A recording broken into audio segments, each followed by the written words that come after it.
Here's a quick fix for a leak found right before a trip. Tag along with us as we create and go on adventures, because really, isn't life an adventure?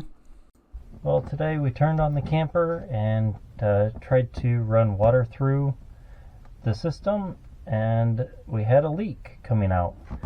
And pulled everything off and got down to the water heater and noticed that these hoses going to the outside shower had a big crack in both the lines and everything going out to the shower.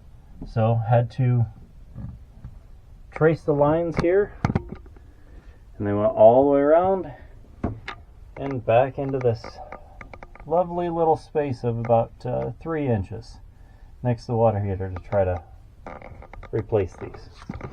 So that's what we're going to try to do today.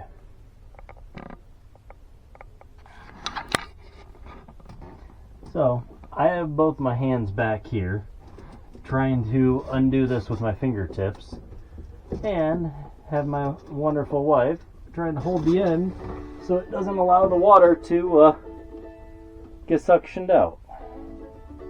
Alright, you can let go. Down under. So there we go. We have about close to about a 3-4 foot hose that we have to either try to find or figure out how to cap it. Well, I'm back at it, and we have found caps to put on the 2 outlets here going to the outside shower. Unfortunately, I was not able to find new lines in a timely manner because we're going camping this weekend. So, put the caps on and we will deal with the outside shower later. So we've got to try to get these caps with the inserts all the way down there with my big hands and not drop them. And get them tight.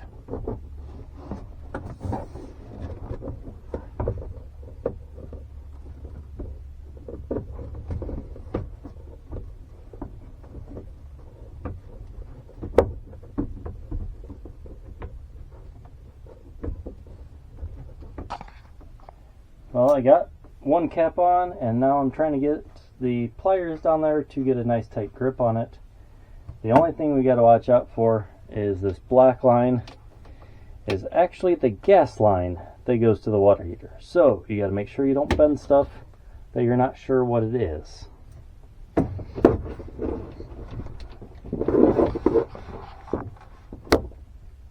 So I couldn't get the tool down there, so I looked at possibly a socket, something else, and I found the socket 1 16 1 inch 16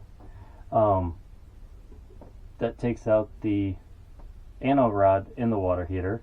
Fits perfectly over these caps, so I will try that.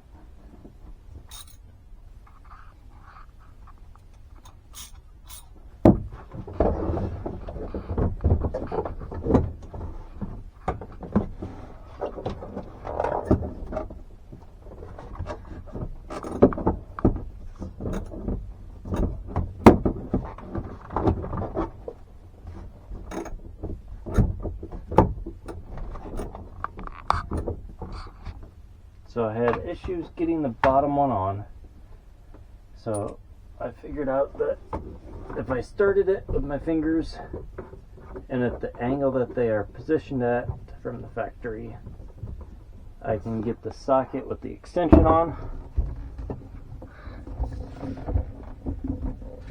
and then attach the ratchet.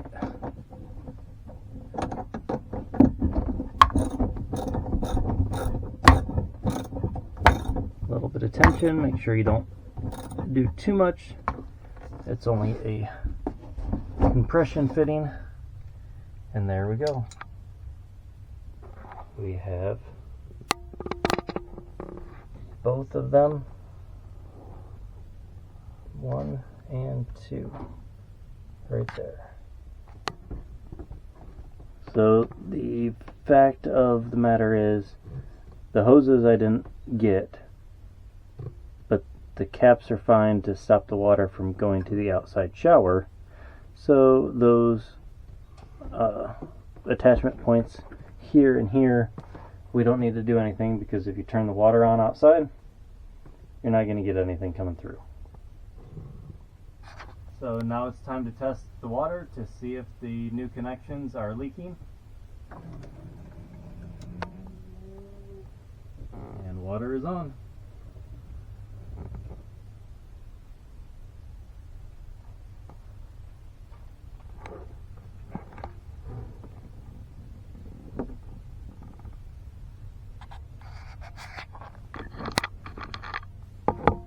So I don't see any leaks, no dripping inside the camper, thankfully.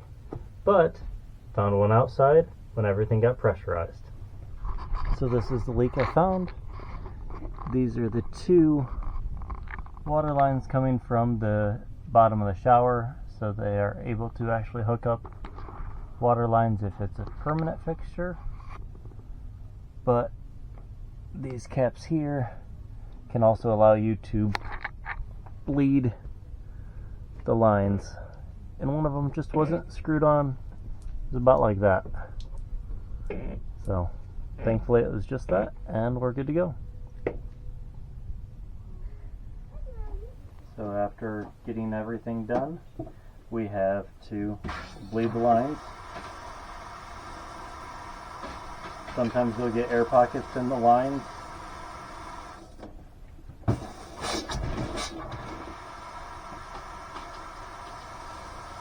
And I've always had the water lines run for 5 to 10 minutes just to make sure all the antifreeze that you put in the lines for the winter is flushed out. If you liked our video, make sure to click the like and subscribe buttons. Also, turn on notifications so you don't miss our next video.